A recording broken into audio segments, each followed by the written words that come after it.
मतलब क्या इस पूरे चुनाव में सपा जोर नहीं लगा रही है क्या? भारतीय जनता पार्टी मैं तो यही कहूँगा नफरत की राजनीति करती है कि आज प्रदेश के उप मुख्यमंत्री माननीय केशव जी का यहाँ कार्यक्रम लगा हुआ था और उनकी भी उन्होंने अपने किसी मैसेंजर से पता किया होगा कि क्या भीड़ का स्टेटस है। भीड़ न होने के कारण 2 बजे उनकी जो चुनावी जनसभा थी वो स्थगित हो गई।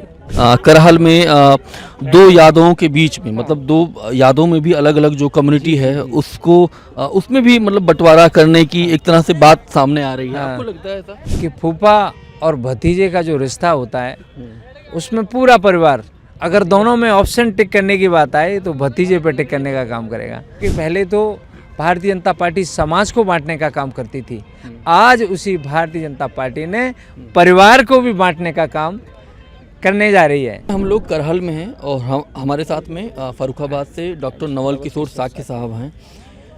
अभी जो 5 महीने पहले जो लोकसभा चुनाव था बहुत ही नज़दीकी मुकाबला था, क्या करहल में भी नज़दीकी मुकाबला होगा? नहीं, करहल में ऐसा नहीं आएगा। फर्रुखाबाद की स्थिति अलग थी, वहाँ भारतीय जनता पार्टी और समाजवादी पार्टी की जीत का अंतर 2.5 लाख से ज़्यादा रहता था। हमने उस अंतर को ख़त्म किया 2.5 लाख से ज़्यादा, और हम कह सकते हैं कि जीत का हम लोग का अंतर था वो करीब 4,500 से ऊपर 4700 वोट से हम लोग जीत रहे थे। लेकिन प्रशासन ने जिस तरह से हम लोगों को हराने का काम किया।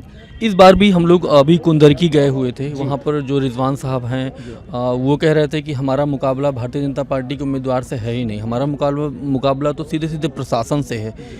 क्या करहल में भी उस तरह से जो आपके उम्मीदवार हैं तेज प्रताप यादव, उस तरह से क्या उनको भी परेशानी हो रही है? हम और आप देश के लोकतंत्र पर भरोसा रखते हैं, इस देश की न्यायपालिका पर भरोसा रखते हैं।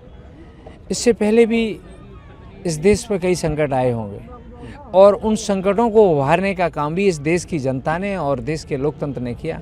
तो हम कह सकते हैं कि आज का जो दौर है वो भारतीय जनता पार्टी का दौर है। यहाँ पर जो चुनाव हो रहा है, करहल विधानसभा की बात करूँ, दबाव तो हर जगह है, लेकिन करहल विधानसभा से आप कुंदरकी के जो विधायक प्रत्याशी हैं उनकी की बात करें, निश्चित रूप से दबाव होंगे। वहाँ पर वो 2 लोगों से चुनाव लड़ रहे होंगे, एक तो भारतीय जनता पार्टी और दूसरा प्रशासन। लेकिन जनता और लोकतंत्र से बड़ा कोई नहीं होती है, और जनता जिस चीज़ को ठान लेती है उसको कोई रोक नहीं सकता। हम लोग देख रहे हैं पिछले 2 महीने से लगातार मुख्यमंत्री योगी आदित्यनाथ की तमाम सभाएं हो रही हैं। उन विधानसभाओं में 3-3, 4-4 सभाएं कर रहे हैं। अखिलेश जी 1-1 सभा कर रहे हैं। अभी आज तो वो खैर में गए हुए हैं। मतलब क्या इस पूरे चुनाव में सपा जोर नहीं लगा रही है क्या? नहीं, पूरा जोर कैसे कह सकते हैं।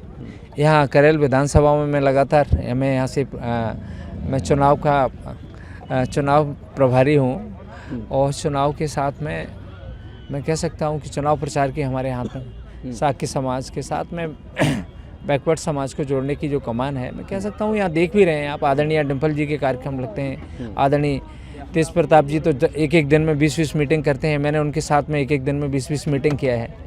और अच्छे यादव जी के भी कार्यक्रम लगे, धर्मेंद्र यादव जी के भी कार्यक्रम लगे। तो हम कैसे कह सकते हैं कि यहाँ पर जो चुनाव है वो धीरे लड़ा जा रहा है। अब माननीय राष्ट्रीय अध्यक्ष जी का जो मीटिंग है इससे पहले भी एक लग चुका है, और आज की जो रैली अभी हुई है इस रैली ने संदेश दे दिया होगा कि यहाँ पर आने वाले जो होने वाले विधायक हैं आदरणीय तेज प्रताप यादव जी होंगे।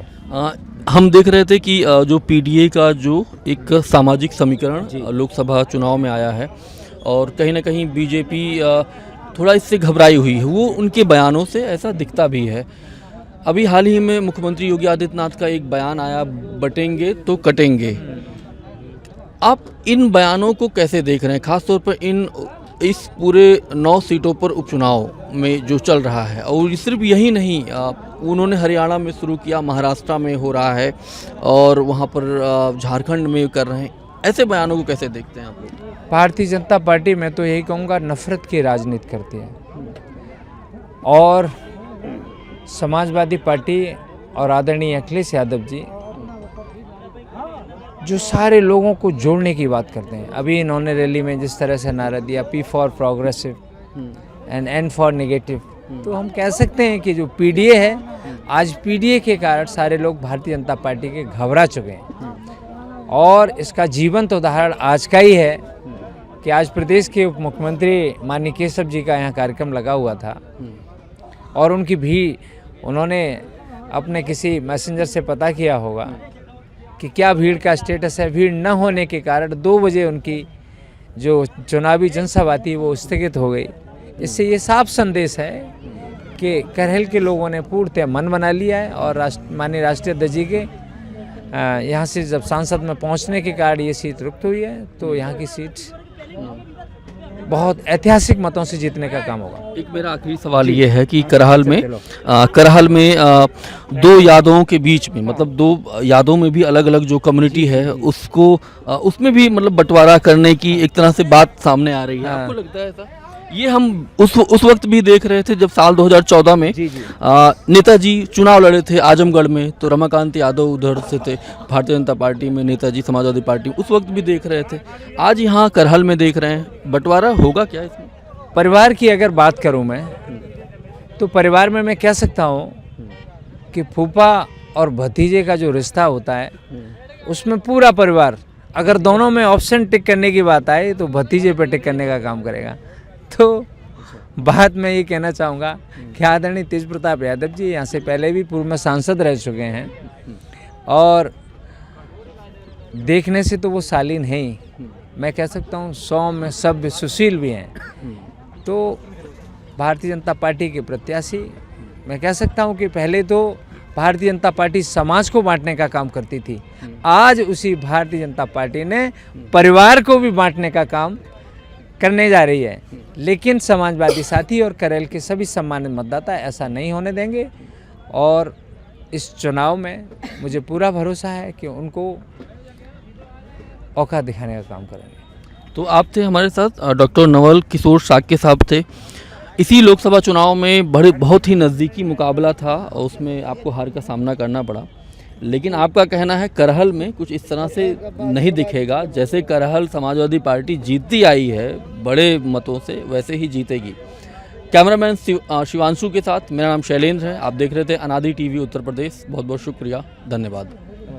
अगर आप इस वीडियो को YouTube पर देख रहे हैं तो चैनल को सब्सक्राइब करें और बेल आइकन दबाना ना भूलें। अगर Facebook पर देख रहे हैं तो चैनल को लाइक करें।